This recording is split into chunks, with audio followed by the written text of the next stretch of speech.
görə. Şəhid övladları üçün təşkil olunan Yaşat yay düşərgəsinin 3-cü həftəsi artıq yekunlaşıb. Son gün iştirakçılar üçün maraqlı anlarla yadda qalıb. Uşaqlar əvvəlcə parkur yarışında özlərini sınayıblar. Müxtəlif maneələri dəf edərək komandada işləməyə bacarıqlarını göstəriblər. Daha sonra jurnalistika peşəsinin incəlikləri ilə tanış olub, müsahibə alma prosesini praktiki şəkildə sınaqdan keçiriblər. Bugünkü görüşümüz çox şən keçdi. Uşaqların bu cür şən, maraqlı əhval-ruhiyyəsi bizə də təsir elədi. Əlbəttə ki, yaşları çox azdır və ona görə də mən çalışdım ki, onların başa düşəcəyi istiqamətdə jurnalistika peşəsini və sosial mediadan istifadənin gələcəkdə onlar üçün faydalı istifadənin hansısa nüanslarını onlara çatdırmağı öyrənim.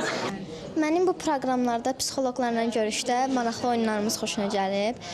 Sonra əyləncə oldu ki, parklarda əyləncələrimiz xoşuna gəlib. Hətta üzümüzə şəkil falan çəkmişlər, çox xoşuma gəlmişdi.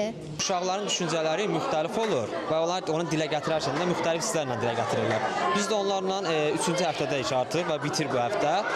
Birlikdə məşğul olduq. Məncə bizim bilmədiyimiz şeylər də var idi.